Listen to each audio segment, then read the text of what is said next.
పెళ్ళైనా పండగైనా వేడుక ఏదైనా పట్టుచీరల ప్రత్యేక వేదిక వారాహి సిల్క్స్. ప్రముఖ గాయని ఆశా భోంస్లే కన్నుమూశారు. ఆమె తుది శ్వాస విడవటం జరిగింది. ముంబై బ్రీచ్ కాండి ఆసుపత్రిలో చికిత్స పొందుతూ కూడా ఆమె మృతి చెందారు. ప్రస్తుతం ఆమె వయసు 92 సంవత్సరాలు. ఇక ఈ మేరకు కూడా ఆశా భోంస్లే మనవరాలు సోషల్ మీడియాలో చెప్పడం జరిగింది. 1933లో మహారాష్ట్రలోని సాంగ్లీలో జన్మించారు ఆశా భోంస్లే. ఆమె ప్రముఖ గాయని. ఇక ఆమెకు ప్రత్యేకంగా కూడా ఆమెకంటూ కూడా చాలా ఫ్యాన్ ఫాలోయింగ్ అనేది ఉంటుంది. లతా మంగేష్కర్కి కూడా ఆశా భోంస్లే సోదరి అవుతుంది. ప్రముఖ గాయని లతా మంగేష్కర్కు ఇక 7 సార్లు ఫిల్మ్ఫేర్ అవార్డులను కూడా ఆమె కైవసం చేసుకోవడం జరిగింది. 2 సార్లు జాతీయ ఉత్తమ గాయనిగా అవార్డులు పొందారు.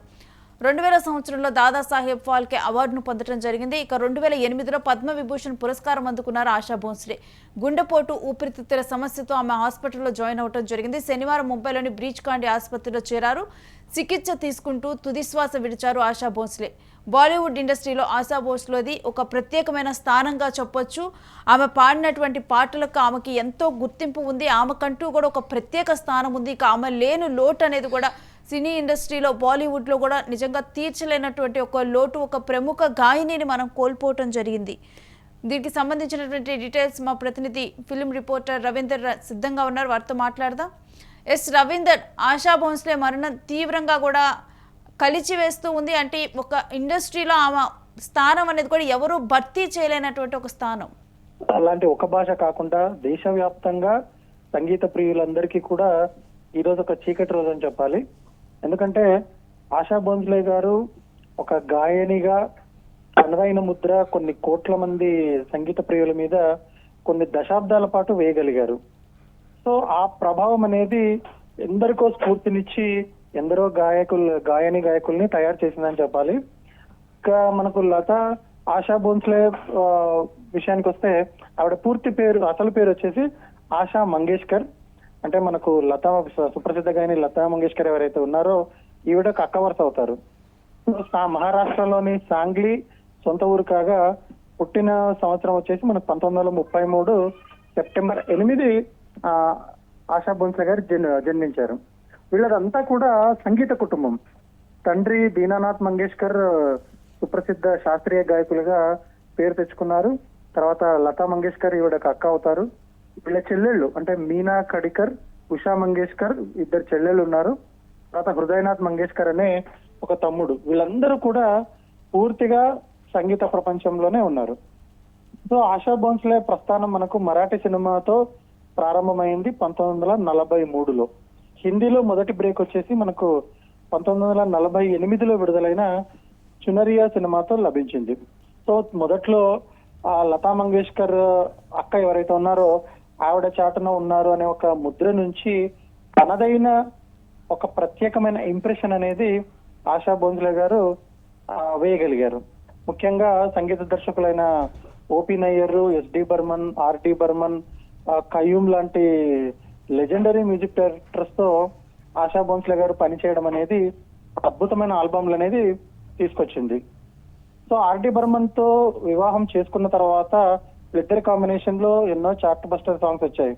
దమ్మరదం కావచ్చు, చురాలియా హై తుమ్నే కావచ్చు, ఇలాంటివన్నీ కూడా చాలా గొప్ప పాటలుగా పేరు తెచ్చుకున్నాయి. ఇక్కడ మనకు తెలుగులో కూడా ఆశా భోంస్లే గారు కొన్ని పాటలు పాడారు. మనకు మోహన్ బాబు పాలు నీళ్లు సినిమాలో ఇది మౌన గీతం అనేది చాలా పెద్ద హిట్ సాంగ్. తర్వాత మనం ఇంకొన్ని తీసుకుంటే 1992 వచ్చిన బాలకృష్ణ సినిమా అశ్వమేధంలో బాలసుబ్రహ్మణ్యం గారితో కలిసి శీతాకాలం ప్రేమకు ఎండాకాలం, ఓ ప్రేమ లాంటి 2 అద్భుతమైన పాటలు అయితే ఆశా భోంస్లే గారు పాడారు.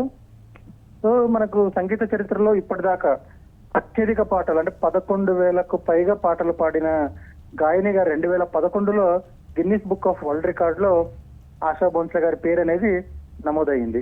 2000 సంవత్సరంలో దాదాసాహెబ్ ఫాల్కే అవార్డు ఇచ్చారు. 2008లో భారత ప్రభుత్వం అత్యున్నత పురస్కారం పద్మవిభూషణ్ తో సత్కరించడం జరిగింది. తర్వాత 7 ఫిల్మ్ఫేర్ అవార్డులు కూడా వచ్చాయి. ఇక్కడ మనం చెప్పుకోవాల్సిన మన గొప్ప విశేషం ఏంటంటే 1979 తర్వాత ఆశా భోంస్లే గారు ఫిల్మ్ఫేర్ నిర్వాహకులకి ఒక కబురు చేశారు. ఇకపై తన పేరుని నామినేషన్ లో పెట్టొద్దని, వర్ధమాన గాయకులు ఎవరైతే ఉంటారో వాళ్లకు గుర్తింపు రావాలనే ఉద్దేశంతో తానుగా త్యాగం చేయడం అనేది అప్పట్లో చాలా గొప్పగా చెప్పుకున్నారు. సో 6 వయసులో కూడా ఆశా భోంస్లే గారు రంగీలా, ఏఆర్ రెహమాన్ సంగీతంలో రంగీలా లాంటి సినిమాల్లో అద్భుతమైన పాటలు పాడడం అనేది మనం ప్రత్యేకంగా చెప్పుకోవాల్సిన ముఖ్యమైన విషయం. Yes. సో ఒక సంగీత శకం అనేది ఈ రోజుతో అయితే ముగిసిపోయింది. 92 ఏళ్ల వయసులో ఆవిడ దాదాపుగా 80 సంవత్సరాలు గాయనిగానే తన జీవితాన్ని ఆవిడ పరిశ్రమకు అంకితం చేశారు. ఎస్. అండ్ రవీంద్ర, మనం చూసుకుంటే కనుక అంటే ఫిల్మ్ ఇండస్ట్రీలో మీరు ఒక శకం ముగిసిపోయిందని చెప్తూ ఉన్నారు. డెఫినెట్గా కూడా అంటే ఎప్పుడు కూడా అంటే సంగీత ప్రపంచంలో నిలిచిపోయేటువంటి సింగర్స్ వీళ్ళందరూ కూడా ఒకళ్ళ తర్వాత ఒకళ్ళు కూడా దూరం అవుతూ ఉంటాం. మనం తెలుగు ఇండస్ట్రీలో చూసుకుంటే ఎస్పీబీ కానీ, ఇప్పుడు అక్కడ ఆశా భోంస్లే కానీ, ఈ విధంగా కూడా ఒకళ్ళ తర్వాత ఒకళ్ళు దూరం అవుతూ ఉండటం కూడా నిజంగా ఇండస్ట్రీకి ఒక తీరనంటే వీళ్ళ స్థానాన్ని ఎవరు కూడా భర్తీ చేయలేరు. ఎంతమంది కొత్త సింగర్స్ వచ్చినా కానీ, ఎవరు వచ్చినా కానీ. అది వాస్తవమే. ఎందుకంటే మనకు ఎస్పి బాలసుబ్రహ్మణ్యం గారు కావచ్చు, ఆశా భోంస్లే గారు కావచ్చు, వీళ్ళందరి స్థానాన్ని భర్తీ చేయడం అనేది ముమ్మాటికి అసాధ్యం. ఎందుకంటే ఇప్పుడున్న సింగర్స్ ఎవరైతే ఉన్నారో వీళ్ళందరూ కూడా ఒక టెంపరీ వేవ్ లో ఉంటున్నారు. అంటే ఒక 5 సంవత్సరాలు 10 సంవత్సరాలు ఒక 200-300 పాటలు పాడితే గొప్ప అనే స్థాయికి మన సంగీతం అనేది దాదాపుగా కిందికి వెళ్ళిపోయింది. అలాంటి టైంలో ఇప్పుడు బాలు గారు, ఆశా భోంస్లే గారు ఇలాంటి లెజెండ్స్ వెళ్ళిపోవడం అనేది వయసురీత్యా చూసుకుంటే వాళ్ళు సంపూర్ణంగా జీవితాన్ని అనుభవించి ఉండొచ్చు, కానీ వాళ్ళ లేని లోటు అనేది సంగీత ప్రియులు ఎప్పటికీ ఫీల్ అవుతూ ఉంటారు.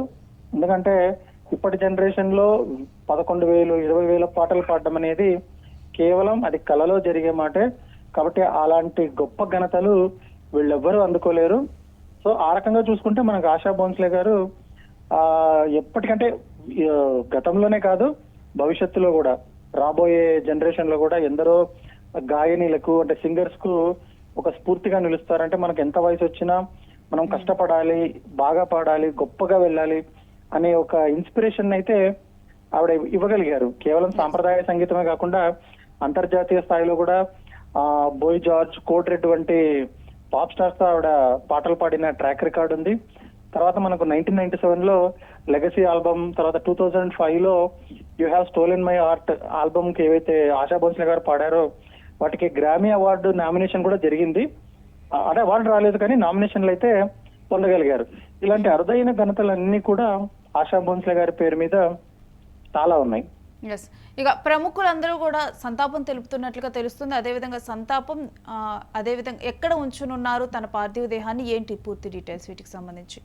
అది మనకి ఇప్పుడు కొద్దిసేపటి క్రితమే ఈ విషాద వార్త తెలిసింది కాబట్టి దానికి సంబంధించి అంటే ముంబైలోని బ్రీచ్ క్యాండీ హాస్పిటల్ నుంచి ఆవిడ స్వగృహానికి ఆ పార్థివ దేహాన్ని తరలించిన తర్వాత అంత్యక్రియలు ఎప్పుడు చేస్తారు, ఈ రోజా లేకపోతే రేపు ఏమైనా చెబుతున్నాయి వివరాలు మరి కాసేపట్లో మనకు తెలియనున్నాయి. సెలబ్రిటీలంతా కూడా ఆమె చివరి చూపు కోసం అయితే ఖచ్చితంగా వెళ్ళనున్నారు. ఎందుకంటే ఇప్పుడున్న అమితాబ్ బచ్చన్ కావచ్చు, హేమమాలిని కావచ్చు, శత్రుఘ్న సిన్హా కావచ్చు, ఇలాంటి లెజెండరీ యాక్టర్స్ ఎవరైతే ఉన్నారో వాళ్ళందరికీ కూడా ఆశా భోంస్లేతో విడదీయలేని అనుబంధం ఉంది. ఎందుకంటే 1-2 కాదు, కొన్ని 100 పాటలు వీళ్ళ బ్లాక్ బస్టర్ సినిమాల్లో ఆశా భోంస్లే గారు పాడారు.